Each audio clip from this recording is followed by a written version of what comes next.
হযরত ওমর রাষ্ট্র যখন চালান, গভীর রজনীতে মরুভূমির পথ দিয়ে হাঁটতে হাঁটতে তিনি রওনা করলেন। দুনিয়ায় আজ আমরা এইরকম সত্যের প্রতি আমরা অবিচল থাকতে পারি না, যার কারণে আমরা এই শ্রেষ্ঠতম পুরস্কার গুলোর কাতারের মধ্যে নেই। আমরা তো হয়ে আছি কাফের, আমরা তো হয়ে আছি মুনাফিক, আমরা তো হয়ে আছি জুলুমকারী। কথা বলেন না কেন? হযরত ওমর গভীর রজনীতে মরুভূমির পথ দিয়ে জনগণের খোঁজ খবর নেওয়ার জন্য হাঁটা দিলেন। হাঁটতে হাঁটতে কিছু দূর যাওয়ার পরে একটা বাড়ি থেকে চিকন কণ্ঠ আর একটা মোটা কণ্ঠ ওমরের কানের মধ্যে ভেসে আসে। মা গভীর রজনীতে মেয়েকে ডাক দিয়ে বলছে, এই মেয়ে শোনো, দুধ কম হয়েছে, তোমাকে বলছি জলদি করে একটু পানি মিশিয়ে দাও। মেয়ে ডাক দিয়ে বলে, মা এটা কি বলো তুমি? দুধ কম হয়েছে চরম সত্য কথা, এটাতে আবার পানি দিবা? এটা তো হারাম কাজ, এটা তো খারাপ কাজ, এটা তো আমার দ্বারা করা সম্ভব না। এটা যদি আমি করে ফেলি, কোরআনের আয়াত আমি অস্বীকার করে ফেলছি। কোরআনের আয়াত যারা অস্বীকার করে ওরা কিন্তু কাফের। মা আমি একজন কোরআনের হাফেজা, আমার দ্বারা সম্ভব না। হযরত ওমর মার মেয়ের কথোপকথন গুলো শুনতেছেন। মা আবার ডাক দিয়ে বলে, দেখো মা, তোমাকে বলছি জলদি করে পানি মেশানোই লাগবে। মেয়ে বলছে আমি পারবো না। এরপরে আবার কোরআনের তিলাওয়াত আয়াত করে ডাক দিয়ে বলছে, লা তাখুযুহু সিনাতুন ওয়ালা নাওম। ও মা, আল্লাহকে ভয় করো, আল্লাহ কিন্তু ঘুমায় না। তন্দ্রা নিদ্রা কোনোটাই কিন্তু তাকে স্পর্শ করতে পারছে না।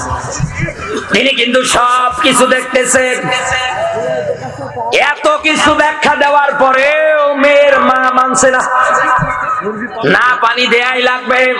হযরত ওমর কথোপকথন শোনার পরে দরজায় করত চিহ্ন দিয়ে রাজ দরবারে ফিরলেন। গভীর রজনীতে সন্তান আব্দুল্লাহকে কাছে ডাকলেন। ডাক দিয়ে বললেন, বাবা বয়স, তোমার তো বয়স হয়ে গিয়েছে বিয়ে করার, আমি তোমার কাছে একটা বিয়ের প্রস্তাব এনেছি, তুমি কি রাজি আছো? আব্দুল্লাহ ডাক দিয়ে বলে, বাবা তুমি যে বিয়ের প্রস্তাব নিয়ে এসেছো, অবশ্যই অবশ্যই এটাতে আমি রাজি হয়ে গেলাম। আর আপনি এমন সন্তান জন্ম দিয়েছেন, আজকে বাড়ি যান, যাওয়ার পরে সন্তানকে কাছে ডাকে, মেয়ে হোক আর ছেলে হোক, যেই হোক না কেন, কাছে ডাকার পরে ডাক দিয়ে বলেন, এই মা, এ বাবা, তোদের জন্য একটা ভালো ছেলে দেখলাম, একটা ভালো মেয়ে দেখলাম, বিয়ে দিতে চাই। আগেই বলবে বাবা, সেই 5 বছর ধরে শেফালির সঙ্গে রিলেশন, ওর কি হবে? ও যে রাস্তায় কাঁদবে। এক কথা বলেন না। আজ আমরা সন্তানগুলো সঠিক কায়দায় বানাতে পারি না, শুধু জন্ম দিয়েই যায়। হযরত ওমরের সন্তান ডাক দিয়ে বললেন, বাবা যেটাতে তুমি রাজি আমিও তো ওইটাতে রাজি, কোনো অসুবিধা নেই। পুলিশ বাহিনী যারা আছে তাদেরকে ডাক দিয়ে বললেন, মা আর মেয়েকে আমার কাছে ডেকে নিয়ে আসো। মা আর মেয়ে সকালবেলা ওমরের সামনে হাজির। হযরত ওমর ডাক দিয়ে বলেন, বুড়ি মা, তোমার কাছে একটা প্রস্তাব রাখবো বলে আশা করছি। বুড়ি ডাক দিয়ে বলে, খলিফা আমার কাছে প্রস্তাব? কি প্রস্তাব রাখবেন বলেন? ডাক দিয়ে বললেন, বুড়ি মা, তোমার এই মেয়েটার সঙ্গে আমার ছেলে আব্দুল্লাহর আমি বিয়ে দিতে চাই। বুড়ি মহিলা বলছে, আলহামদুলিল্লাহ। আনন্দে আত্মহারা। কি গো? ওমর ডাক দিয়ে বলছেন, হে মা, এত আনন্দ করছো কারণ কি? ডাক দিয়ে বলে, খলিফা আমার বিশ্বাসে হচ্ছে না, আমি একজন গোয়ালিনী, দুধ বিক্রি করে খাই, আর আপনি দেশের প্রেসিডেন্ট, আপনার ছেলের সঙ্গে আমার মেয়ের বিয়ে, এত আনন্দের খবর, এই জন্য আসতেছি। বুড়ি মহিলাকে ওমর ডাক দিয়ে বললেন, মা বড় আনন্দ হয়? বলে, হ্যাঁ। এতই যদি তোমার আনন্দ হয়, এবার তুমি আমাকে বলো, তোমার এই মেয়েটাকে কেন তুমি রাতের বেলা বারবার দুধে পানি মেশাতে বলছিলে, বলো। এবার তো জিহ্বায় সুবহান কার সামনে পড়ে গিয়েছে। এক কথা বলে দেখেন, একটা মদ খাওয়া ব্যক্তিও যদি ওমরকে দেখতো, ওর মাতলামি দূর হয়ে যেত। ছোট্ট সন্তানেরা যদি কান্না করতো, মায়েরা মাঝে মাঝে বলতো, বাবা কাঁদিস না, ওই যে ওমর আসতেছে, আসলে পরে কিন্তু খবর আছে। দুধের শিশু পর্যন্ত চুপ হয়ে যেত। যে রাস্তা দিয়ে যেত 40 দিন পর্যন্ত কোন শয়তান যাওয়ার সাহস পেত না। এই মানুষের সামনে বুড়ি মনে মনে ভাবছে, আল্লাহ আজকে আমি শেষ। হযরত ওমর বুড়ি মহিলার দিকে তাকিয়ে ডাক দিয়ে বলছেন, মা টেনশন করো না, তোমার এই মেয়েটাকে আমার ঘরের পুত্রবধূ বানাতে যাচ্ছি একটা মাত্র কারণে, কারণ তোমার এই মেয়েটার অন্তঃকরণে যার ভয় আছে ওই ভয়টার দিকে তাকিয়ে আমি শুধু পুত্রবধূ বানাতে চাই।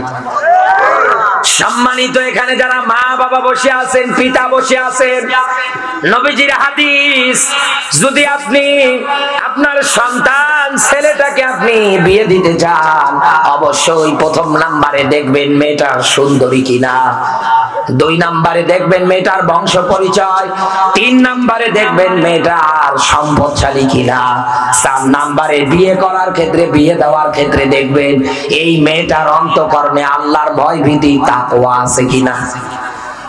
যেগুলো না দেখার কারণে আপনার ছেলের সঙ্গে এমন জনের বিয়ে দিয়ে দেন 6 মাসে সংসার থেকে না গলায় দড়ি দিয়ে মারা যায়। এই কথা বলে, স্ত্রীর অত্যাচারে কত যুবক পর্যন্ত রেল লাইনে গিয়ে জীবন পর্যন্ত দেয়। আপনি তো কোরআনের বিধান এই নিয়ম নীতিগুলো মানেন না। হযরত ওমর স্পষ্ট ভাবে ডাক দিয়ে বললেন, মা শুধু এই সত্য জিনিসটাকে তোমার মেয়ে আঁকড়ে ধরেছে কার ভয়ে? আরো জোরে বলেন। গোয়ালিনীর ঘর থেকে ওই সময়ের প্রেসিডেন্টের ছেলের বউ, ইন্না আকরামাকুম ইনদাল্লাহি আতকাকুম, এটাই তার প্রমাণ। আজ আমরা এইরকম সত্য বিধান মানার ক্ষেত্রে, রায় দেওয়ার ক্ষেত্রে, বিচার করার ক্ষেত্রে আমরা পারছি না, যার কারণে সব জায়গার মধ্যে আজ নিরপরাধ মানুষগুলো অন্যায় অবিচারের স্টিমগুলো তাদের উপরে একটার পর একটা চালিয়ে যাচ্ছে, আর আমরা বসে বসে তামাশা দেখছি। আমরা বসে বসে কে কার গীবত করা যায়, কে কার পরনিন্দা করা যায়, কে ভালো কে মন্দ, এগুলো একাধারে বর্ণনা করে দেয়। কেন আমার দিনী ভাই ওকে একটু বাঁচানো যায় না, ওর পাশে দাঁড়ানো যায় না? না,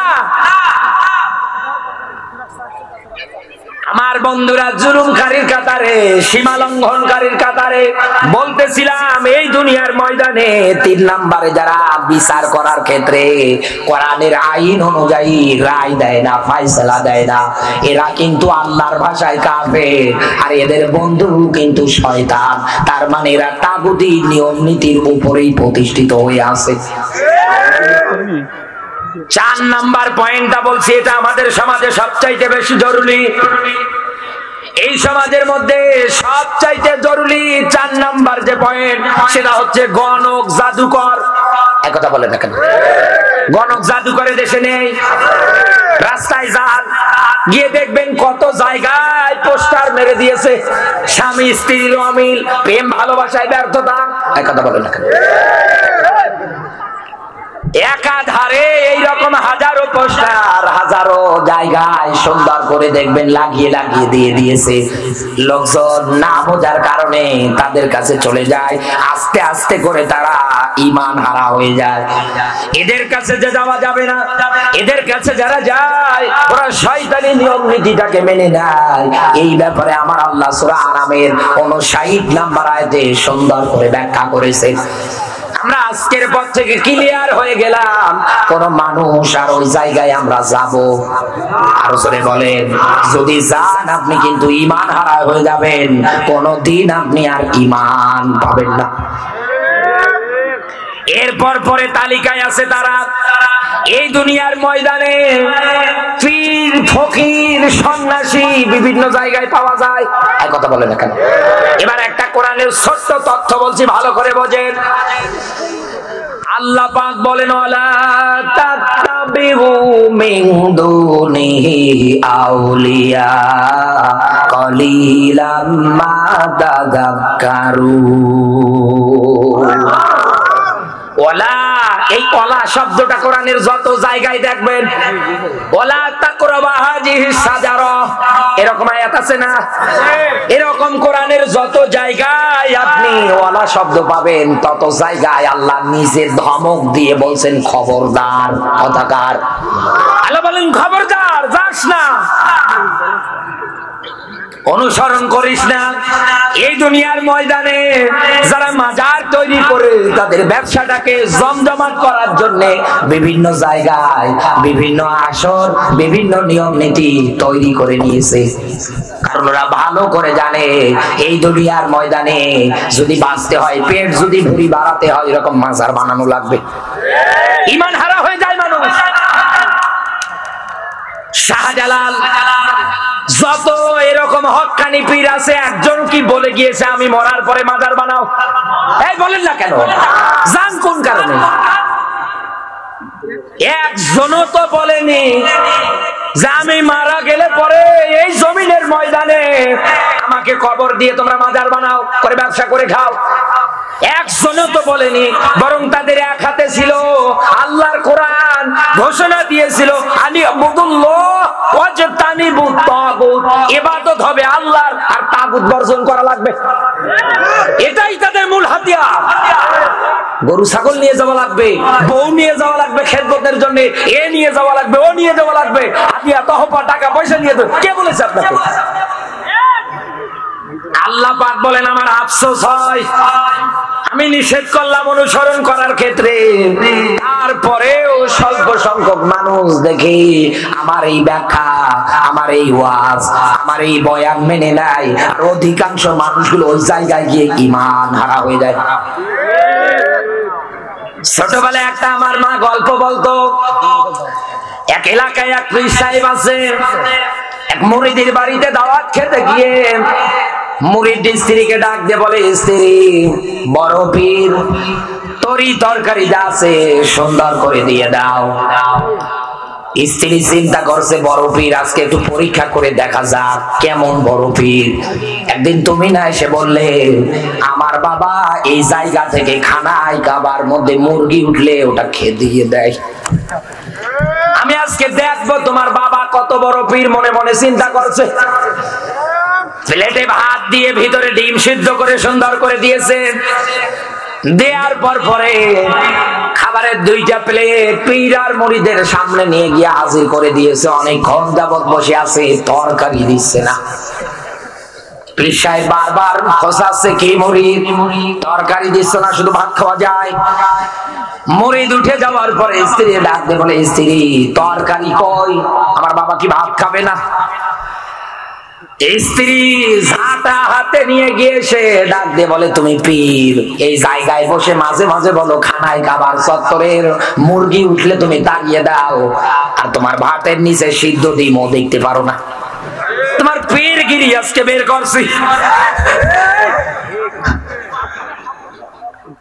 এই দুনিয়ার ময়দানে যারা আপনাকে এইরকম করে তথ্য দেয় যে আমরা গায়েব জানি, আমরা এটা জানি, আমরা ওটা জানি, এইরকম তথ্য আপনাকে যারা দেয় ওরা টাটকা ডাহা মিথ্যা কথা বলে।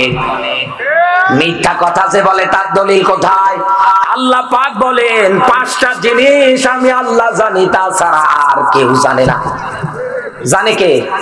সূরা লুকমান 31 নম্বর সূরা 34 নম্বর আয়াত। 1 নম্বরে কিয়ামত কবে হবে জানে কে? আরো জোরে বলেন। এ নবী আপনাকে যদি এসে বলে কিয়ামত কবে হবে, নবী আপনি বলেন এই ব্যাপারে আল্লাহ জানে। কারণ মানুষের জ্ঞানের ব্যাপারে আমার আল্লাহ ব্যাখ্যা দিয়েছে,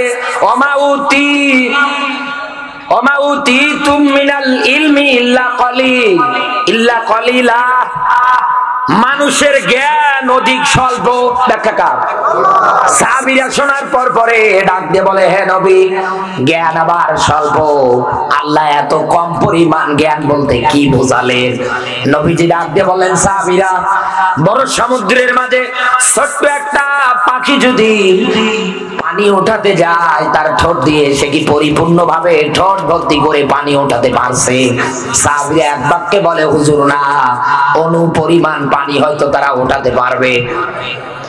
আল্লাহর নবী ডাক দিয়ে বললেন, সাহাবীরা এই দুনিয়ার ময়দানে মানুষকে আল্লাহ ওর চাইতেও ক্ষুদ্রতম জ্ঞান দান করেছেন। ওমা উতিতুম মিনাল ইলমি ইল্লা কলিলা। মানুষকে স্বল্প পরিমাণ জ্ঞান দিয়েছে কে?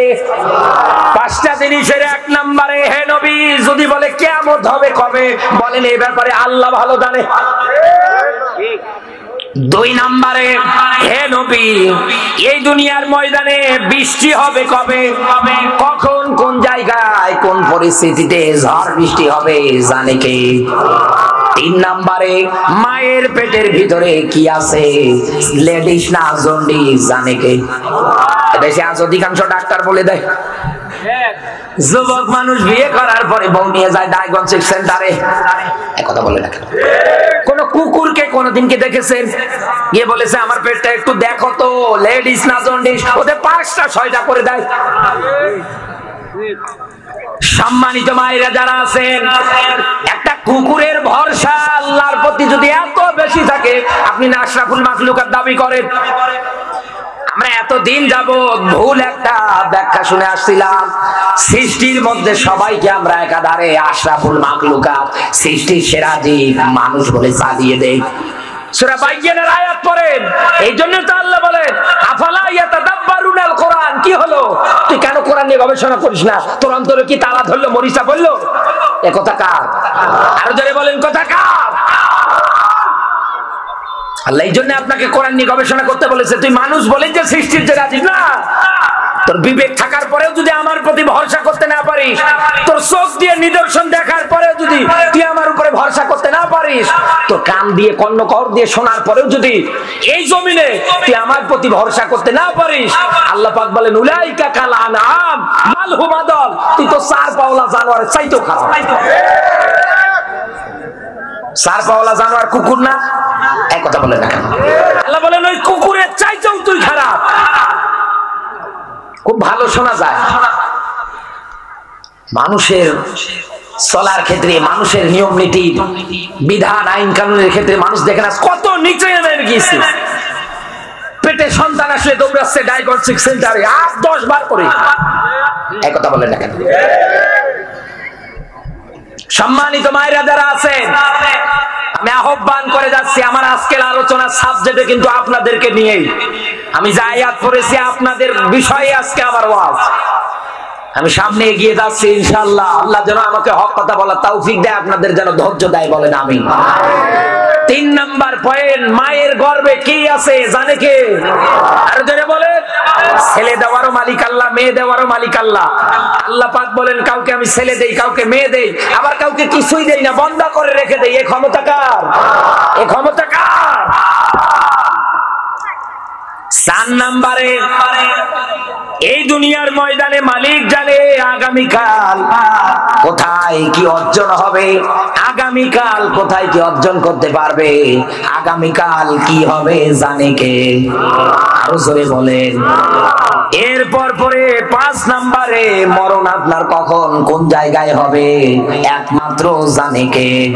ট্রাকের নিচে পড়ে হবে, পানিতে পড়ে হবে, বিদ্যুৎ স্পষ্ট হয়ে হবে, যে কায়দায় আপনার মরণটা থাক না কেন, আপনি আমি দুনিয়ার কেউ জানি না, জানে কে?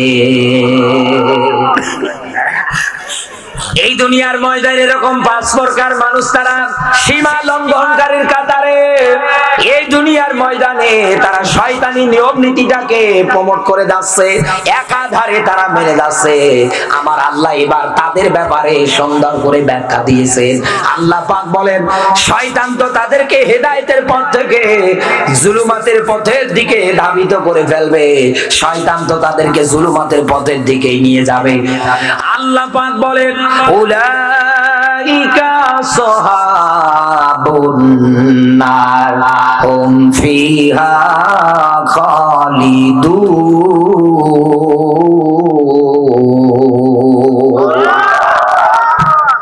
উলাইকা শব্দটা ইসমে ইশারা, ইশারাবাচক শব্দ। সব মানুষকে কিন্তু আল্লাহ বোঝাচ্ছে, বিষয়টা এমন না সব মানুষ কিন্তু না। দুনিয়ায় ওই মানুষগুলো 5 প্রকার। 1 নম্বরে যারা দুনিয়ায় শয়তানকে মেনে নেয়, 2 নম্বরে শাসক হওয়ার পরে আল্লাহর আইন পরিবর্তন করে দেয়, 3 নম্বরে বিচার করার ক্ষেত্রে ন্যায় বিচার করে না, 4 নম্বরে গণক, 5 নম্বরে ফকির পীর সন্ন্যাসী। এই মানুষগুলোকে আল্লাহ আঙ্গুল ইশারা করে ডাক দিয়েছে এবং বলতেছেন উলাইকা, ওই মানুষগুলো। আসহাবুন নার, আসহাবু মানে থাকার জায়গা, নার মানে জাহান্নাম। আল্লাহ পাক বলেন ওদের থাকার জায়গা, ওদের বাসস্থান আমি আল্লাহ বানিয়েছি জাহান্নাম।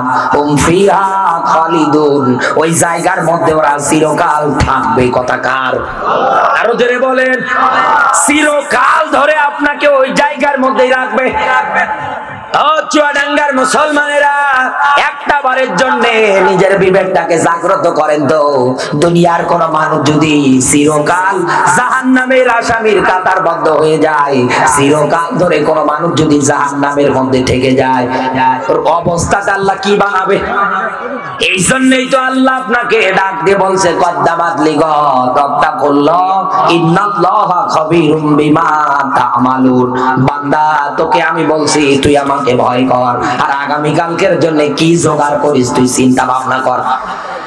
কারণ আমার আয়াত, মরণ যেই দিন তোর হয়ে যাবে, সুম্মা ইলাইনা তুরজাউন, তোকে আমার সামনে আমি দাঁড় করাবো। একথা কার? আরো জোরে বলেন। এই দুনিয়ার ময়দানে যারা আল্লাহর নিয়ম নীতি বিধান মানে না, উল্টো যারা এই দুনিয়ার ময়দানে তাগুতি নিয়ম নীতি গুলো মেনে নেয়, এবার তাদের জন্য আল্লাহ দুইটা ক্ষতির ব্যাখ্যা উঠিয়েছে। এক নম্বরে, এই মানুষগুলোকে যতই হেদায়েতের বাণী বক্তব্য দিয়ে উপদেশ দেন না কেন, কোনো কাজে আসবে না। একথা কার? আরো জোরে বলেন। একথা কার? হেদায়েতের যত বাণী যত বক্তব্য তাদের কাছে দেন না কেন, কোনো কাজে আসবে না।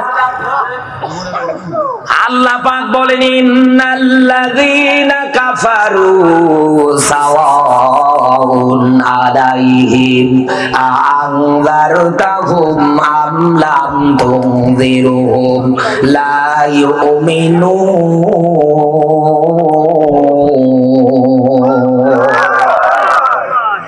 আয়াতটা ভালো করে বোঝেন। সূরা বাকারা ২ নাম্বার সূরা, ১ম নাম্বার পারার ১ম নাম্বার রুকুর ৬ নাম্বার আয়াত। নবীজিকে আল্লাহ ডাকতে বলছেন, হে নবী, দুনিয়ায় যারা কাফের হবে, তাগুতকে যারা মেনে নেবে, হে নবী যতই আপনি তাদেরকে হেদায়েতের পথের দিকে ডাকেন না কেন, কোনো কাজ হবে না, কোনো লাভ হবে না। হে নবী ওরা কোনোদিন ঈমান আনবে না। কথা কার? আরো জোরে বলেন। আল্লাহর ব্যাখ্যা যদি এই হয়, ওরা কোনোদিন হেদায়েত পাবে না। আমি গলা ফাটিয়ে চিল্লিয়ে হবে? আরো জোরে বলেন। হবে? হবে না। এই যে মাহফিলটা নিয়ে যদি উদাহরণ দেই, শুরু থেকে পর্যন্ত জমজমাট একটা মাহফিল, চতুর্দিকে লোকজন, আস্তে আস্তে করে দেখেন অনেক কপাল পোড়া মানুষেরা, হতভাগা মানুষেরা বাড়ি চলে গিয়েছে। যারা বাড়ি গিয়েছে তাদের ব্যাপারে আল্লাহর ব্যাখ্যা, রাইদাল মুনাফিকিনা, ওরা মুনাফিক। এক কথা বলে না, আল্লাহর ব্যাখ্যা ওরা স্পষ্ট ব্যাখ্যা, ওরা মুনাফিক। মরেন আপনি মুনাফিক হয়ে মরেন। গোয়াল ভর্তি গরু দরকার নেই, দরকার আছে দ্বীনের জন্য, ইসলামের জন্য ৩১৩ জন হলেই যথেষ্ট। ৩১৩ জন মানুষ যদি ঈমান আনে, এটার প্রতি যদি অবিচল থাকে, লক্ষ লক্ষ মানুষ দিয়ে যা হবে না, ৩১৩ জন মানুষ দিয়ে তা হবে। ইতিহাস বদরের ময়দান। ২ নাম্বার পয়েন্ট বলছে, এই দুনিয়ার ময়দানে কোন দিন আমার আল্লাহ পাক তাদেরকে জান্নাতে দেবে না, তাদের ঠিকানা, তাদের জায়গা হবে জাহান্নাম। আল্লাহ পাক বলেন, ওয়াল্লাযীনা কাফারু ওয়া কাযযাবু বিআয়াতিনা উলাইকা আসহাবুন নার হুম ফিহা খালিদুন।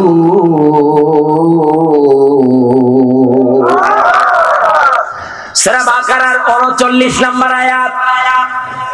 এখানেও আল্লাহর তথ্য, যারা আল্লাহর চিহ্ন, নিদর্শন, আয়াত, বাণী, বক্তব্য দুনিয়ায় যারা অস্বীকার করে যায়, আল্লাহ পাক বলেন ওরাই তো জাহান্নামের অধিবাসী, আমি আল্লাহ ওদেরকে জাহান্নামের মধ্যে চিরকাল রাখবো।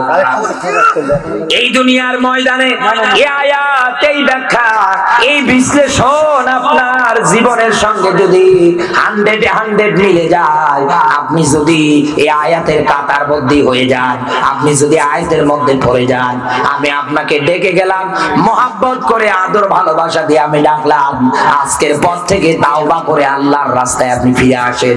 আমরা আসতে পারবো তো? আসতে পারবো তো? তাওবা করে দ্বীনের প্রতি, ইসলামের প্রতি আমরা ফিরে আসবো। মালিককে ডাক দিয়ে বলবো, মালিক এতদিন যা করেছি তুমি মাফ করে দাও। আল্লাহ যেন আমাদের নিয়ে আসায়, বলেন আমিন। আরো জোরে বলেন আমিন। আমি চাই না আমার কোন দিনী ভাই ইসলামের বিরুদ্ধে আচরণ করে মারা যাক।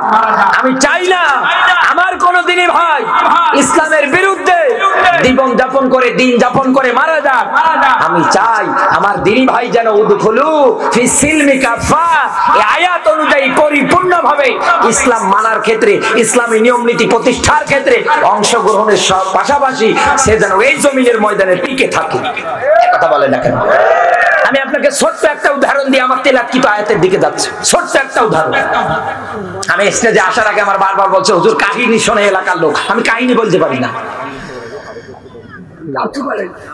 আমার বন্ধুরা, আমি আপনাকে ছোট্ট একটা উদাহরণ দেই।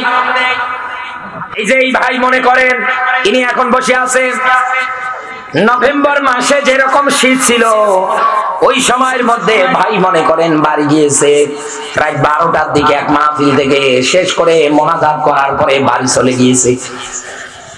বাড়ি যাওয়ার পরে ওনার স্ত্রী ওনার জন্য সুন্দর করে বেডশিট সহকারে বিছানার উপরে সুন্দর করে একটা কম্বল বলেন, ব্ল্যাঙ্কেট বলেন, লেপ বলেন, সুন্দর করে রেখে দিয়েছে। কেন রেখেছে? শীতের রাত, এই লোকটা আস্তে করে বিছানায় উঠে যাবে, এরপর পরে নিয়ম অনুসারে সে ছিল পুরো কম্বলটা তার গা, এই মাথা থেকে শুরু করে পায়ের আঙ্গুল পর্যন্ত কম্বলের ভিতরে ঢোকাবে। এক কথা বলে না কেন? তাহলে না তার শরীরটা গরম হবে আর ঠান্ডা তাকে লাগবে না।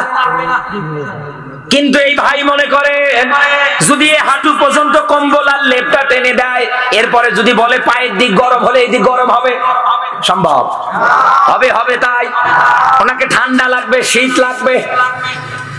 এই দুনিয়ার ময়দানে পায়ের দিকে আপনি একটা কম্বল রেখে আপনি যদি ধারণা করেন, মনে মনে চান যে আমার এদিকটাও গরম হয়ে যাবে, মাথা যা আছে, বডি যা আছে সব গরম হয়ে যাবে।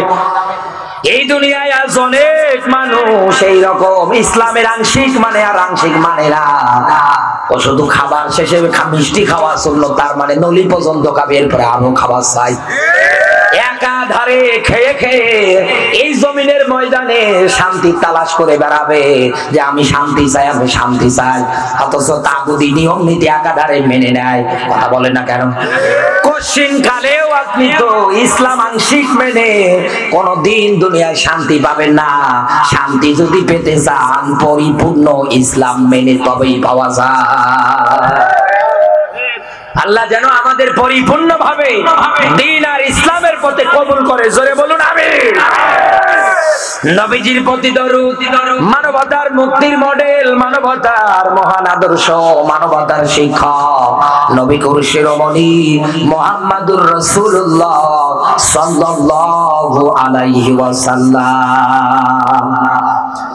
জবান ছেড়ে কোরআনের সোনালী আয়াত আমার সঙ্গে পড়ে না। আউযু বিল্লাহি মিনাশ শাইতানির রাজিম। বিসমিল্লাহির রহমানির রহিম।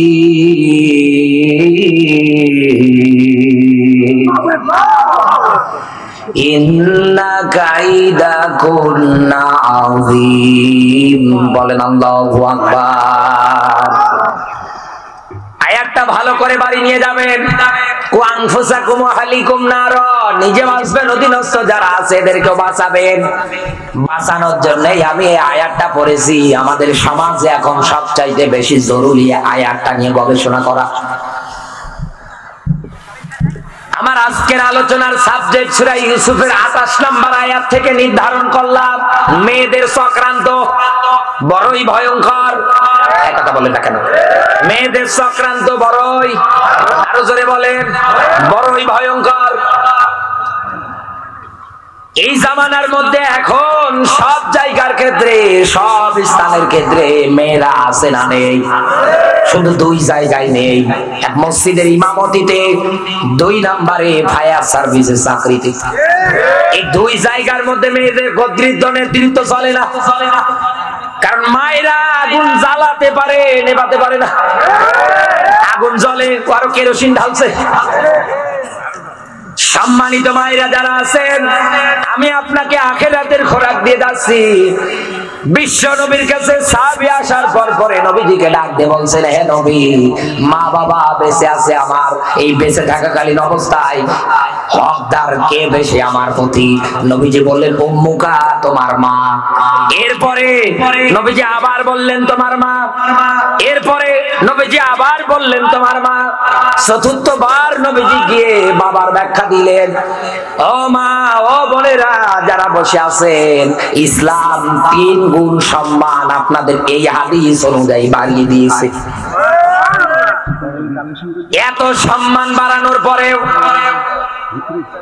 সম্মানিত মায়েরা যারা আছেন, আপনাদের ব্যাপারে আল্লাহর তথ্য যদি এই হয়, মেয়েদের চক্রান্ত বড় ভয়ঙ্কর, এই ব্যাখ্যা যদি আল্লাহ দেয়, তাহলে আপনারা কি করতে পারেন? এবার ব্যাখ্যায় যাওয়া যাক। ইউসুফ আলাইহিস সালাতু ওয়াস সালাম দ্বীনের একজন নবী, দ্বীনের একজন দায়ী ছিলেন। আল্লাহর পক্ষ থেকে তিনি একজন নবী ছিলেন, এটা আমরা সবাই জানি। ভাইরা চক্রান্ত করে তাকে যখন কূপের মধ্যে ফালিয়ে দিলেন, ওই জায়গা থেকে একদল বণিক ব্যবসায়ী দল কূপ থেকে উঠিয়ে তাকে নিয়ে চলে গেলেন মিশরে। আজিজে মিশরের কাছে তাকে বিক্রি করে দিলেন। আজিজে মিশর টাকা পয়সা দিয়ে ক্রয় করে জুলাইখার কাছে নিয়ে গিয়ে ডাক দিয়ে বলে, জুলাইখা, এত সুন্দর একটা ফুটফুটে সুন্দর একটা যুবককে তোমার সামনে আজকে নিয়ে আসলাম। এত সুন্দর চেহারা ছিল তার। জুলাইখার কাছে থাকতে লাগলেন, লালিত পালিত হতে লাগলেন। যৌবন প্রাপ্ত যখন হয়ে গেলেন, জুলাইখা নবী ইউসুফের দিকে কুদৃষ্টিতে তাকায়। একটা পর্যায়ে খারাপ কাজ করার কারণে দরজা জানলা সব বন্ধ করে 7টা দরজায় তালা দিয়ে একটা কামরায় ঢুকিয়েছে। নবী ইউসুফ ওই জায়গার মধ্যে ডাক দিয়ে বলছেন, জুলাইখা, আল্লাহকে ভয় করো, রবকে ভয় করো। জুলাইখা ওই জায়গার মধ্যে সঙ্গে সঙ্গে কাপড় জাতীয় জিনিস দিয়ে মূর্তি ভাস্কর্য যা তৈরি করা ছিল ওইগুলো ঢেকে ঢেকে দিচ্ছিলেন। কারণ জুলাইখার কাছে একটাই মনের চাওয়া, রব বলতে এই এই মূর্তি, এই ভাস্কর্যগুলো। হযরত ইউসুফ নবী ডাক দিয়ে বললেন, জুলাইখা, ওগুলো তো কিছুই না, তোমার আমার একজন রব আছে, তিনি হচ্ছেন আমার আল্লাহ, তিনি তো সব কিছু দেখতেছেন। সংক্ষেপ করে বলছি, হযরত ইউসুফ আলাইহিস সালাতু ওয়াস সালামকে ওই জায়গা থেকে আমার আল্লাহ নিজে হেফাজত করে ডাক দিয়ে বলছেন, হে নবী ইউসুফ, শুরু দৌড়ান। নবী ইউসুফ সামনের দিকে দৌড়াতে আরম্ভ শুরু করলেন। যত দৌড় দিচ্ছে, একটা একটা দরজার তালাগুলো সব খুলে খুলে যাচ্ছে। নবী ইউসুফ সামনের দিকে দৌড়াতে শুরু করছে। যত দৌড়ায় তত দরজা খুলে যায়। জুলাইখাও পিছন থেকে নবী ইউসুফকে ধরার জন্য দৌড়াচ্ছে। পিছে পিছে দৌড়াতে দৌড়াতে জুলাইখা নবী ইউসুফকে ধরার জন্য পিছন দিক থেকে দিয়েছে থাবা। যখন এই থাবা দিয়েছে, পিঠের উপরে হাতটা লেগেছে। হাতটা লাগার সঙ্গে সঙ্গে নবী ইউসুফের পিছন দিক থেকে জামাটা ছিঁড়ে গিয়েছে। সর্বশেষ যে দরজাটা, এটা যখন খুলে গিয়েছে, জুলাইখা পিছনে, নবী ইউসুফ সামনে, আর সামনে আজিজে মিশর এবার দাঁড়িয়ে গিয়েছে। জুলাইখা তাকিয়ে দেখছে, সর্বনাশ, আমার স্বামী আজিজে মিশর। সঙ্গে সঙ্গে ওই জায়গার মধ্যে কান্নার ভান করছে। চোখের পানিগুলো ছেড়ে কান্নার অভিনয় ভান করে করে ডাক দিয়ে বলছে, স্বামী আমার, সেই ছোট্ট থেকে ওরে লালিত পালিত করে আজকে এত বড় করলাম, অথচ আজকে আমার দিকে ও কুদৃষ্টি দেয়। নবী ইউসুফ ওই জায়গার মধ্যে অবাক দৃষ্টিতে তাকিয়ে আছে, একই কাণ্ড। নবী ইউসুফ ওই জায়গার মধ্যে কথা বলার মতো কোন পরিস্থিতি তার নেই, কারণ জুলাইখা ওই সময় আজিজে মিশরের স্ত্রী। এই কথা বলে না কেন? তার বিরুদ্ধে নবী ইউসুফ ওই জায়গায় উপযুক্ত প্রমাণ ছাড়া কোনো কথা বলতে পারবে? খাটবে ওই জায়গায়। নবী ইউসুফ মনে মনে মালিককে ডাকছেন। জুলাইখা ওই জায়গার মধ্যে রূপে গুণে সুন্দরী নারীদের মধ্যে 1 নম্বরে। আজিজে মিশরের স্ত্রী, এটা আবার প্লাস পয়েন্ট। এর মধ্যে আবার কান্নার ভাব যদি সামনের দিক দিয়ে সেরা হয় তাহলে দোষী হবে নবী ইউসুফ।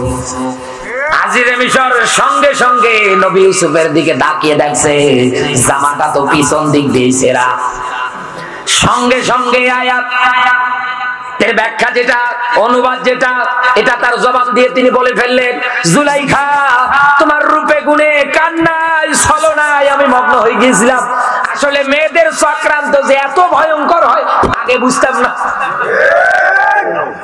14ই ফেব্রুয়ারি পালন করে যারা মজা মারছেন, আনন্দে আছেন, আনন্দে চিত্রে যারা প্রেমিকার সাথে এখনো মোবাইল ফোনে কথা বলেন, যুবক ভাই তোমাকে আমি বলছি, যে পার্কে যেখানেই যাও না কেন, পুলিশ প্রশাসন কোনদিন যদি অ্যাটাক করে ফেলে, ওই যাকে তুমি কলিজার টুকরা বলো, পরাণের পরাণ বলো, ওই পরিস্থিতিতে ও যদি বলে স্যার আমি আসতে চালাম না, আমার জোর করে নিয়ে এসেছে, পুলিশ তোর পাশে, এটা তোমার কি হবে? পিটিয়ে সোজা করবে। এই কথা বলে না, মান সম্মান যা ছিল সব শেষ।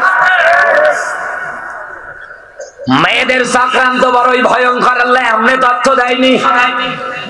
মেয়েদের এই ভয়ঙ্কর চক্রান্ত সবচাইতে বেশি প্রভাব ফেলে একটা পরিবারে। কোথায়? আরো জোরে বলেন। একটা পরিবারে ধ্বংস করে দেয়।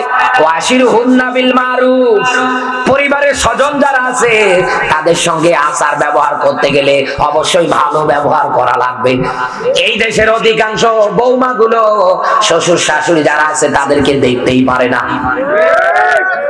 শুধু এই ষড়যন্ত্র চক্রান্তটা কেমন হয় পরিবারে, একটা দৃষ্টান্ত দিচ্ছি আপনাকে আমি। বিরক্ত হচ্ছেন না তো? 22-23 বছর ধরে একটা যুবক ছেলে মানুষ করা লাগে, কি কষ্ট শুধু মা বাবাই বোঝে, কি পরিমাণ কষ্ট হয়। 22-23 বছর একাধারে একটা সন্তান লালিত পালিত করার পরে মা বাবার কাছে গিয়ে জিজ্ঞাসা করবেন কেমন লাগে, চোখের পানি এমনি ছেড়ে দেবে। আমাদের সমাজগুলো, পরিবারগুলোর ক্ষেত্রে এইরকম হয়ে যায়। অভিজ্ঞতা থেকে বলছি, আমি আপনাকে বলছি ভালো করে বোঝার জন্য। আমাদের পরিবারগুলোতে আজ নারীদের চক্রান্ত গুলো এইরকম করে কাজ করে। গরিব মানুষ রিক্সা চালিয়ে খায় মানুষের জমিতে, কামলা জৈন কিষান দিয়ে দিয়ে দিন পার করে। মাটা মানুষের বাড়িতে কাজের বুয়া, ভাত তরকারি যা আছে সব রান্না করে দেয়। যে টাকা পয়সা মাসে পায়, একটা মাত্র ছেলে, তার পিছনে ব্যয় করে দেয়। সপ্তাহে একদিন করে করে সন্তানকে ফোন দেয়, ডাক দিয়ে বলে বাবা কি করো? বলে এই তো মা বসে আছে, হোস্টেলে পড়াশোনা করছি, আর ওদিকেও মেয়ে নিয়ে বাদাম খেলিয়ে খাচ্ছি। সন্তানদের বাইরে রাখেন, একটু খোঁজ খবর রাখেন ও কি করে বাইরে।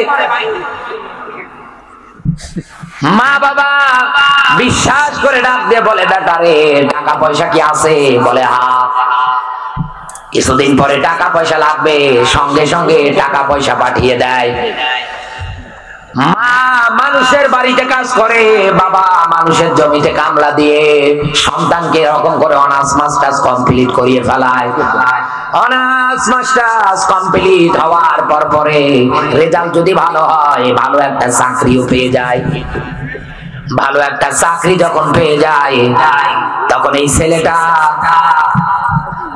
দেখা যায় বিবাহ করার ক্ষেত্রে পরিবার সম্মতিতে বিয়ে হয়, আবার দেখা যায় একাও নিজে বিয়ে করে ফেলে। চুয়াডাঙ্গাবাসী ভালো করে বোঝেন, মা বাবা এক জায়গায় হয়ে, মেয়ের মা বাবা এক জায়গায় হয়ে, দুইটা পরিবার এক জায়গায় হয়ে বিয়ে হয়, আর একটা হাত ধরে পালিয়ে গিয়ে হয়। মনে করেন পরিবারের সম্মতিতেই বিয়ে হয়ে গেল, ছেলেটা শহরে চাকরি করে, চুয়াডাঙ্গা শহরে থাকে, আর বউটা রেখেছে মা বাবার কাছেও। মনে করে আমার মা বাবা এতদিন কষ্ট করে করে আমারে লালিত পালিত করলো, আমার স্ত্রী রান্না করবে, আমি টাকা পাঠিয়ে দেবো ভালো ভালো খাবার, তিনটা মানুষ বাড়িতে খাবে দাবে আর দিব্যি ইবাদত বন্দেগীতে দিন কাটাবে। অধিকাংশ যুবক ছেলের কিন্তু এইটাই চাওয়া থাকে শেষ বয়সে গিয়ে। প্রতিষ্ঠিত হওয়ার পরে এইটাই চাওয়া থাকে তার। 6 মাস 1 বছর যেতে না যেতে তাকালে দেখতে পাওয়া যায় এই বউ কে বাধ্য করে ওর মা আর ওর বড় বোন বারবার ফুসলাচ্ছে ফোন দিয়ে, কি গো ওই জায়গায় পড়ে থাকবা, তোমার স্বামী যেখানে তুমি ওই জায়গায় থাকবা, তুমি কেন ওর মা বাবার পা ধরে টানাটানি করবা, তুমি কেন ওর মা বাবার গোসলের জন্য গরম পানি করে দিবা, কি দরকার, স্বামী যেখানে ওখানে থাকো তুমি, ওরা মারা যাক।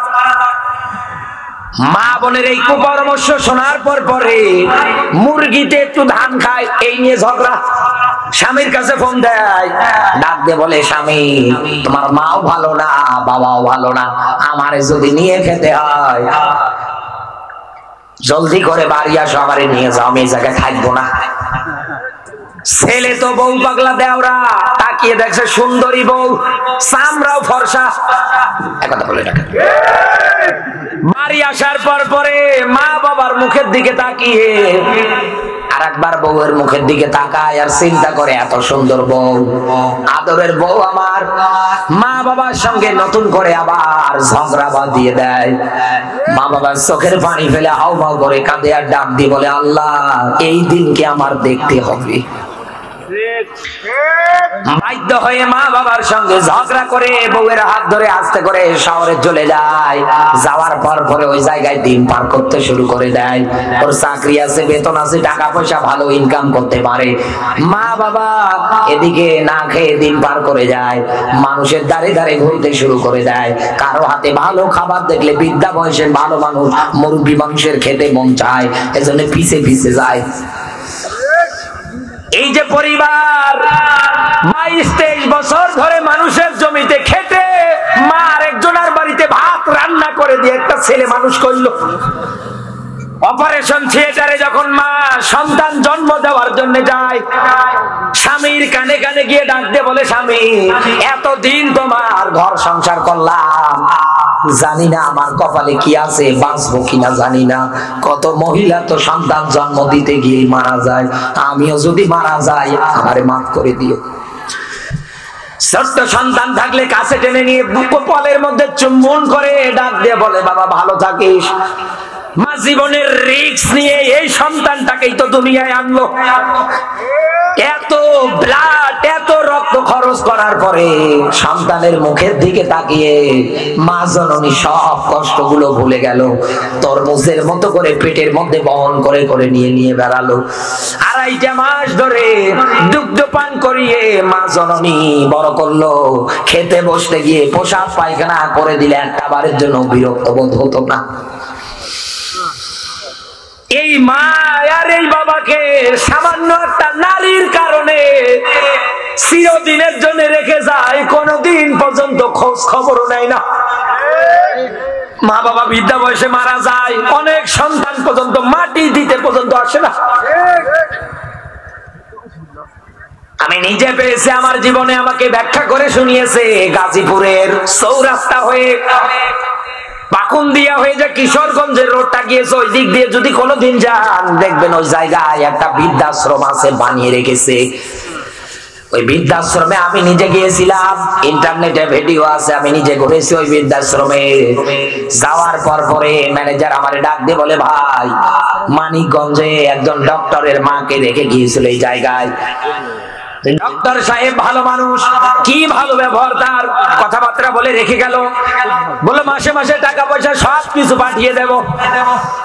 অথচ তার মা আস্তে আস্তে প্যারালাইজড রোগী, আস্তে আস্তে করে হাতও নাড়াতে পারে না, পাও নাড়াতে পারে না, আস্তে আস্তে করে মৃত্যুর দিকে ধাবিত হয়। একটা মানুষ যে মারা যাবে দেখলেই কিন্তু বোঝা যায়। তার তো স্বাস্থ্যের, তার তো চিকিৎসার ওইরকম কাজ হচ্ছে না। বাড়ির দিকে ফোন দেয়, যখনই বলে বৃদ্ধাশ্রম থেকে বলছি, সঙ্গে সঙ্গে মোবাইলটা কেটে দেয়। এই পরিস্থিতিতে ওখানকার যারা ম্যানেজিং কমিটিতে আছে তারা বলছে আল্লাহ ভরসা থাক, যেহেতু সন্তান অস্বীকার করছে, নেবে না মা। একদিন মা হঠাৎ করেই মারা গেল, লাশটা নামাবে, বেওয়ারিশ লাশ হিসেবে দাফন হচ্ছে। সন্তানের কাছে শেষবারের মতো ফোন দিয়ে ডাক দিয়ে বলছে, বাবা তোমার মা কিন্তু আর বেঁচে নেই। কি পাষাণ সন্তান, এমন সন্তান যেন কারো ঘরে না হয়। সঙ্গে সঙ্গে মোবাইলটা কেটে দিয়েছে। এতবার অন্য সিম থেকে ফোন দেয়, রিসিভ করে বলে কোথা থেকে বলছেন, বৃদ্ধাশ্রম থেকে, আপনার মা মারা গিয়েছে। মোবাইলটা সঙ্গে সঙ্গে কেটে দেয়। ওই অবস্থাতে মায়ের লাশটা দাফন করে ওই জায়গায় রেখে দিল। আচ্ছা বলেন তো, এই যে মা, এই যে বাবা, এত কষ্ট করে একটা সন্তান মানুষ করে, মা বাবার এতে কি কোনো স্বার্থ থাকে? আরো জোরে বলেন। ও যুবক ভাই, কিসের দিকে দৌড়াও? মা বাবার অবাধ্য সন্তান হয়ে যদি কাবার গিলাফ ধরেও কান্না করো, এ কান্নার কোনো দাম নেই, আল্লাহ কোনোদিন মাফ করবে না।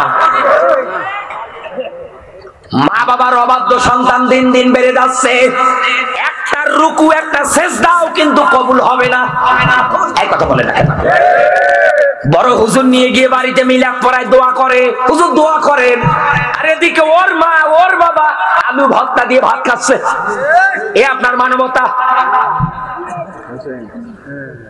যেই মা বাবা এত কষ্টের পর কষ্ট সহ্য করে আপনাকে দুনিয়ায় বড় করলো, লালিত পালিত করলো, আল্লাহর পর পরে নবী, তারপরে মা বাবার অবদান, সামান্য একটা নারীর প্রভাবে কত যুবক এই জায়গায়, কত মানুষ এই জায়গায় নারীর এই ছলনা চক্রান্তের মধ্যে পড়ে দুনিয়াও হারায়, আখিরাতও হারায়।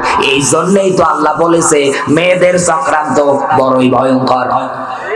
কোন মানুষ যদি নারীর চক্রান্ত করে মা বাবাকে মাইনাস করে দেয়, ওমা জান্নাতুকা ওয়া নারুকা, মা বাপ তোর জান্নাত আবার জাহান্নাম, এই কথা বলে না?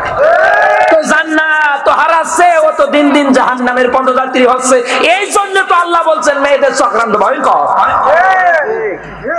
এই জায়গার মধ্যে বসে আছে একটা মেয়ের চক্রান্তের কবলে পড়ে নিজের রক্তীয় বোনের সঙ্গে পর্যন্ত সম্পর্ক কাট, নিজের রক্তীয় ভাইয়ের সঙ্গে পর্যন্ত কথা বলে না, অথচ সামনের কাতারের মুসল্লি, কপালে দাগ পড়ে গিয়েছে, ফাটিয়ে ফেলবে আল্লাহ আপনাকে মরার পরে। আগে রক্তের সম্পর্ক ঠিক রাখে। বউ, হ্যাঁ আপনি ভালো ব্যবহার করেন, স্ত্রীর সঙ্গে আপনি ভালো ব্যবহার করেন, আপনি খারাপ ব্যবহার করবেন না। আপনার মা বাবার ব্যাপারে কোরআনের আয়াত, কথা বলতে গেলে, মা বাবার সঙ্গে কথা বলতে গেলে তুমি কার দিকে তাকিয়ে, কার দিকে, কার চোখের দিকে তাকিয়ে, কার চেহারার দিকে তাকিয়ে তুমি আজকে মা বাবাকে এত কড়া কথা বলো? মা বাবার সামনে কথা বললে এত গরম ভাষা দিয়ে বলো। আল্লাহর ব্যাখ্যা কি জানো না? আল্লাহ পাক বলেন কওলান কারীমা। তুই মা বাবার সঙ্গে কথা বলতে গেলে সম্মানজনক কথা বল। বৃদ্ধা বয়সে তোর মা বাবা যখন অচল হয়ে যাবে, তোর কোনো আচরণে, তোর কোনো কথাবার্তায়, তোর কোনো ব্যবহারে জবান দিয়ে যেন মা বাবা শব্দটা বের না করে যে এর জন্ম দিয়ে আমার ভুল হয়েছে। এক কথা বলে না? সম্মানিত ভাইরা যারা বসে আছেন, আহ্বান করে যাচ্ছে আমি আপনাকে, দুনিয়ায় যদি আপনি এই ক্যাটাগরিতে, এই কাতারে পড়ে থাকেন, আজকের এই তাওবা করে, আজকে এই মায়ের কাছে গিয়ে মাফ চান, বাবার কাছে গিয়ে মাফ চান। বিশ্বাস আমি শতভাগ নিয়ে বলছি, আপনার মা বাবা আপনাকে মাফ করে দেবে, কারণ মা বাবার মতো আপন দুনিয়ার কেউ হয় না। মা বাবা কি জিনিস, যারা হারিয়েছে তাদের কাছে গিয়ে শোনেন কি হারিয়েছে তারা, আজও হাউমাউ করে কাঁদে মা বাবার জন্য। কি জিনিস তারা হারিয়েছে, আর আপনার মা বাবা এসে আছে সামান্য একটা বউয়ের কারণে সংসার ভাগাভাগি হয়। এক কথা বলেন না কেন? একটা বউ, একটা মেয়ে, একটা মহিলা, একটা নারী। সম্মানিত মায়েরা, আপনাদের বিবেকটা জাগ্রত করে বলছি, আজকে যে শাশুড়ির সঙ্গে আপনি তুই মই ভাষা করে কথা বলেন, আপনি একদিন শাশুড়ি হবেন, আপনিও একদিন ছেলের বউ পাবেন। আপনি আজ আপনার শাশুড়ির সঙ্গে যেমন ব্যবহার করেন, আপনিও শাশুড়ি হলে আপনার বেটার বউ আপনার ওইরকম ব্যবহার করাবে। দুনিয়ার ধার আল্লাহ দুনিয়াতে শোধ করাবে, এরপরে মরণ হবে আপনার। আজ আমাদের সমাজে, পরিবারে এই আয়াতটা 100 মিলে যায়। মেয়েদের চক্রান্ত এত পরিমাণে, একটা মেয়ের চক্রান্ত পরিবারে যদি এত পরিমাণে প্রভাব ফেলতে পারে, এতে করে যদি মা বাবা থেকে রক্তীয় সম্পর্ক থেকে সব ছিন্ন হয়ে যায়, ও বাংলার মুসলমানেরা, এই চক্রান্ত যদি বাংলার সংসদে হয়, এ দেশে তো আগুন জ্বলার কথা। এজন্যই তো জ্বলছে। কোথাও শান্তির গোষ্ঠী আছে? দুইজন মারামারি করছে দুই দিক থেকে, কোন মায়ের বেটা, কোন বাবার বেটা, কোন আলেম আজ পর্যন্ত বলতে পারবে না ইসলামে মেয়েদের নেতৃত্ব শাসন মানা জায়েজ আছে। বলতে পারবে? বলতে পারবে? বলতে পারবে? আল্লাহ রেড সিগন্যাল তাদের ব্যাপারে, অকরনা ফি বুয়ুতিকুন্না, হে নারীরা রাস্তা দিয়ে চলার ক্ষেত্রে খবরদার রং তামাশা, বেপরদা হয়ে, উলঙ্গপনা হয়ে রাস্তায় চলাচল করো না। যান আজকে চুয়াডাঙ্গা শহরে যান, গিয়ে দেখেন কি অবস্থা, ইমান নিয়ে বাড়ি আসতে পারেন কিনা দেখেন। শুধু চুয়াডাঙ্গা না, আমার নীলফামারীতে যান, বাংলার 64টা জেলায় যান, বাংলাদেশের এমন এমন জায়গায় এমন এমন স্পট তৈরি করে আছে যে জায়গাগুলোতে আজকে যান, আপনি ইমান নিয়ে বাড়ি আসতে পারবেন না। এক কথা বলেন না কেন? অথচ আল্লাহর নবী বললেন, আমাকে তোমরা দুইটা জিনিসের গ্যারান্টি দাও, আমি নবী তোমাদের জান্নাতের গ্যারান্টি দিয়ে দেবো। এক নম্বরে জবানের হেফাজত, দুই নম্বরে লজ্জাস্থানের হেফাজত। আছে? আশা করে আছে আমি জান্নাতে যাব, নানির বাড়ির মোয়ানা একটা খেয়েছি, নানি মজা লেগেছে, আর একটা দাও, ভালো লাগছে, একই জান্নাত, একই জান্নাত। কোশ্চিন কালেও আপনি আল্লাহর জান্নাতে যেতে পারবেন না, যেখানে মেয়েদের ব্যাপারে আল্লাহর আয়াত এইরকম। একটা পরিবার যদি ভেঙে চুরমার করে দিতে পারে, খান খান করে দিতে পারে, এগুলো যদি সমাজে, এগুলো যদি রাষ্ট্রে আছে, একটা সমাজে যে একটা মহিলা মেম্বার হয়, একটা মহিলা যে পদপ্রার্থী হয়, ওর কোনো কাজ আছে? কোনো কাজ নেই, কোন দিক দিয়ে কোনো কাজ নেই। আল্লাহ পাক এর কাছে দোয়া করি, আল্লাহ যেন এই নিয়ম নীতির অবসান ঘটিয়ে কোরআন হাদিসের বাংলাদেশ আমাদের যেন উপহার দান করে। বলেন আমিন। আরো জোরে বলেন আমিন। আমরা চেষ্টা করে যাব, এই জমিনের কামলা আমরা, খলিফা আমরা, এই জমিনে আল্লাহ আমাদের পাঠিয়েছেন, আমরা চেষ্টা করে যাব আল্লাহ পাক যেন নারীদের সকল চক্রান্ত, সকল কুমন্ত্রণা থেকে আমাদেরকে যেন হেফাজত করে। বলেন আমিন। আরো জোরে বলেন আমিন। আমি কিন্তু কাউকে টার্গেট করে, ইন্ডিকেট করে কোনো কথা বলিনি, আমি কোরআনের আয়াত থেকে আপনাকে ব্যাখ্যা করে বলেছি। আবার নিজের দিকে টান দিয়ে নেবেন হবে না। হবে? হবে? আমি কারো বিরুদ্ধে বলেছি? সম্মানিত মায়েরা যারা আছেন, আমি আরো গভীর ভাবে আপনাদেরকে আয়াতটা নিয়ে গবেষণা করার জন্য আহ্বান করে যাচ্ছি।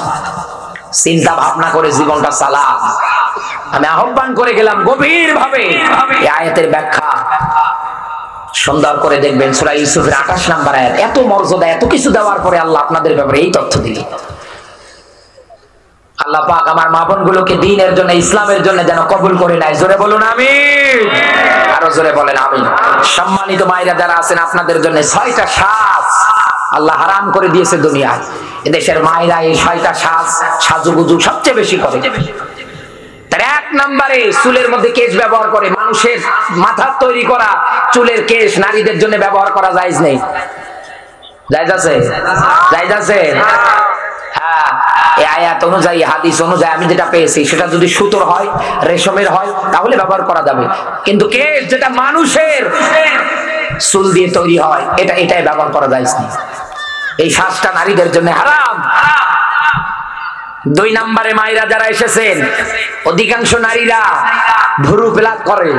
আছে না নেই? আছে না নেই? ও ভুরু কাটছে গো, রং ধনু বানিয়ে ফেলছে। সম্মানিত মায়েরা যারা আছেন, এই ভুরু প্লাক যারা করেন, আপনি আল্লাহর জান্নাতে যেতে পারবেন না। মুসলিম শরীফের 2125 নম্বর হাদিস, আল্লাহর নবী নিজে ব্যাখ্যা দিয়েছেন, যারা ভুরু প্লাক করে এরা জান্নাতে যেতে পারবে না। এরপর পরে 3 নম্বরে নারীদের জন্য রাস্তাঘাটে চলার ক্ষেত্রে পর্দা আকারে চলা লাগবে। কিন্তু চলার ক্ষেত্রে অধিকাংশ নারীরা পারফিউম ইউজ করে। বিড়ালের সামনে শুটকি মাছের আইন দিয়ে যদি বলেন, বিড়াল খবরদার খাবি না, বিড়াল বলবে তোর যত বড় হুজুরে হও না কেন, তোর ফতোয়া আমার সময় নেই, তুমি যাও, খেলাটা আমি শুরু করছি। এই জমিনটা তো এরকম। যেই দেশে পর্দার বিধান থাকবে না, এই দেশে জেনা ব্যভিচার অস্বাভাবিক। কথা বলেন না কেন? যতই মৃত্যুদণ্ড হোক না কেন, যতই কিছু হোক না কেন, তারপরে ওই দেশে কি ধর্ষণ, জেনা ব্যভিচার কমছে না বাড়ছে? বেড়েই যাচ্ছে। আরে দেশের বিভিন্ন জায়গায় বিখ্যাত মূর্খ মানুষেরা দায়িত্ব পালন করে গো, কোরআন হাদিসের কোনো জ্ঞান নেই। এই পাবনা বেড়ায় একটা ধর্ষণের বিচার দেখেছিলাম ফেসবুকে, 100 বার কান ধরে উঠবোস করা, এরপরে 5টা জুতোর বাড়ি, এরপরে নাক ছেঁচড়ানো দেওয়া, এটা বিচার? অথচ আল্লাহর কোরআনের কত সুন্দর বিচার। মিয়াতা জালদা, অবিবাহিত অবস্থায় যে যদি জিনা ব্যভিচার করে ওর 100 বেত্রাঘাত মারো। এখানে আলেম যারা আছে জিজ্ঞাসা করে, অবিবাহিত অবস্থায় কেউ যদি এটা করে ওর 100 বেত্রাঘাত, কেউ যদি বিবাহিত অবস্থায় করে ওরে মাটির গর্ত খনন করে পুঁতে ফেলে, এরপরে পাথর মেরে দুনিয়া থেকে বিদায় করে দাও, মিডিয়া দিয়ে ভিডিও করে প্রচার করে দাও। এদেশের যুবকদের ধর্ষণের ধর নাম মুখে আনতে সাহস হবে না। সম্মানিত মায়েরা যারা আছেন, আপনারা পারফিউম ব্যবহার করবেন না। গান বাজনাওয়ালা নারীরা দেখবেন অধিকাংশ ক্ষেত্রে নাচানাচি করে, তালে তালে পায়ের মধ্যে নুপুর থাকে, নুপুর। নারীরা এই বাজনাওয়ালা নুপুর ব্যবহার করতে পারবে না, এটা আরাম তাদের জন্য। এরপর পরে ট্যাটু করে, অনেক নারীরা ট্যাটু করে। আমাদের দেশের নারীদের তো এখন মডেল হয়ে গিয়েছে পরিমণি, এখন মডেল হয়ে গেছে মাহিয়া মাহি। 4টা 5টা 8টা 10টা স্বামী দিয়েও যাদের হয় না, শুধু 6 মাস। এক কথা বলে না কেন? কি অবস্থা এই বাংলাদেশে!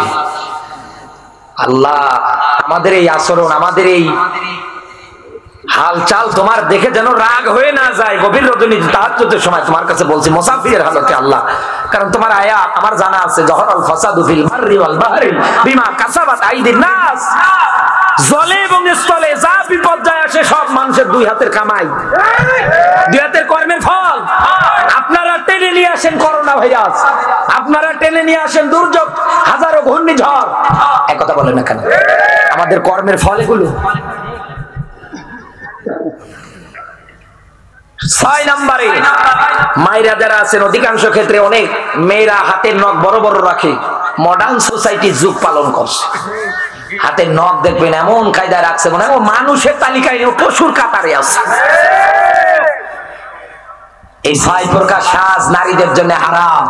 বিশ্বনবী মুহাম্মদুর রাসূলুল্লাহর ব্যাখ্যা। সম্মানিত মায়েরা, ঈমানটা মজবুত করার জন্য আমি আপনাকে আরেকটা তথ্য দিচ্ছি 2 মিনিটে। খাদিজাতুল কুবরার নাম আমরা সবাই জানি, ইতিহাসে সবাই জানি। বিশ্বনবী মুহাম্মদুর রাসূলুল্লাহর বয়স যখন 22 বছর, ভালো করে বোঝেন, 22 বছর বয়স, নবীজি আমানতদারদের তালিকায় 1 নম্বরে, কোনদিন কারো আমানতের খেয়ানত করেন। এই খাদিজাতুল কুবরা অঢল সম্পদের মালিক, ওই সময় একজন সুন্দরীর তালিকায়ও 1 নম্বরে। সুবহানাল্লাহ বলতে পারেন না? এই খাদিজাতুল কুবরা ব্যবসা করার মনস্থ করতেছেন, বান্ধবী নাফিসাকে ডাক দিয়ে বলছে, বান্ধবী আমি ব্যবসা করব, কারণ রাজার ধন বসে খেলেও শেষ হয়, কিছু করতে হবে, আমি তো নারী মানুষ, ব্যবসা করতে পারবো না, আমার একজন বিশ্বস্ত লোক দরকার, কেউ কি আছে? এক বাক্যে নাফিসা ডাক দিয়ে বলছেন, আমার দৃষ্টিটা আমি পেয়েছি আব্দুল্লাহর বেটা মোহাম্মদ, শুনেছি সে আমানতদারের কোনদিন খেয়ানত করে না, সে আমানতের হক সঠিকভাবে আদায় করে। ঠিক আছে, খোঁজ লাগাও। প্রস্তাব যখন পেয়ে গেলেন, নবীজির বয়স তখন 22 বছর, ব্যবসা করতে শুরু করে দিলেন। প্রথম দিনেই নবীজি যে ব্যবসার হিসাব খাদিজাকে এসে 100 বুঝিয়ে দিয়ে দিয়েছে। খাদিজা আশ্চর্য হয়ে ডাক দিয়ে বলছে, আরব জাহানে আমার এতদিন ভ্রান্ত ধারণা ছিল কোন আমানতদারিতা নেই, কিন্তু মুহাম্মদ রাসূলুল্লাহ আমার সব ভুল ভেঙে দিয়েছে। তখনও কিন্তু তিনি রাসূলুল্লাহ হননি, হয়েছেন। লোকজন তাকে আলামিন বলতো, সাদিক বলতো। এই খাদিজাতুল কুবরার নাম ওই সময় আরব জাহানের মধ্যে যারাই শুনেছিল, যারা একবার শুনে জবান দিয়ে খাদিজার নাম, সঙ্গে সঙ্গে বলে, সে তো তাহেরা। সুবহানাল্লাহ বলতে পারেন না? হেরা, সে তো পবিত্র নারী, সে তো সতী নারী। সুন্দরীর তালিকায় যেন কয় নম্বরে? সম্পদের দিক দিয়ে যেন কয় নম্বরে? 1 নম্বরে। আরব জাহানের অবস্থা ইতিহাস পড়ে দেখেন, ইসলামের ইতিহাস পড়তে গিয়ে পাবেন আরব জাহানের মানুষগুলো এমন ছিল, মেয়েদের হাটে বাজারে কিনতে পাওয়া যেত। এক কথা বলে না কেন? ভোগের সামগ্রী ছিল তারা। যে নারীর যত রূপ সৌন্দর্য যত বেশি, সে তত খারাপ কাজ একাধারে বেশি করত। ওই পর্যায়েও খাদিজার নাম শুনলে মানুষ বলতো, খাদিজা তো সতী নারী, খাদিজা তো তাহেরা, সে তো পবিত্র নারী। তখনও কি খাদিজা মুসলমান? তখনও কি মুসলমান? তখনও সে একজন মুশরিকা নারী, একজন মুশরিকা। নারী হওয়ার পরেও তার ব্যাপারে মানুষ যদি বলে সে তো পবিত্র নারী, সে তো সতী নারী, আজ মুসলমানের ঘরে জন্ম নিয়েও অধিকাংশ মায়েরা তারা তাদের ইজ্জত আটকাতে পারে না, ধরে রাখতে পারে না। তারা ফলো করে মাহিয়া মাহিকা। পুরুষরা যদি এত বিয়ে করতে পারে আমরা পাইব না কেন? তাল মেলাচ্ছে। আল্লাহ পাক আমার মা বোনগুলোকে দ্বীনের জন্য, ইসলামের জন্য কবুল করুক, বলেন আমিন। আরো জোরে বলেন আমিন। মায়েরা, আপনারা হচ্ছেন সন্তান গড়ার কারিগর, সমাজ গড়ার কারিগর। সব দিক দিয়ে আপনাদের জায়গা অতুলনীয়। লা তাজআলু বুয়ুতান মাকাবির, তোমাদের ঘরগুলোরে তোমরা কবর বানিও না। রাসূল বলে উজার গৃহ শয়তানের কারখানা বানিও না। সন্তানকে আপনি ভালো বানাতে পারেন, আপনি আপনার স্বামীটাকেও ভালো বানাতে পারেন, এটা আপনার দ্বারা সম্ভব। সম্মানিত মা বোনগুলোর প্রতি আমি আহ্বান করে গেলাম কোরআনের আয়াতটা নিয়ে আরো ভালো করে গবেষণা করার জন্য।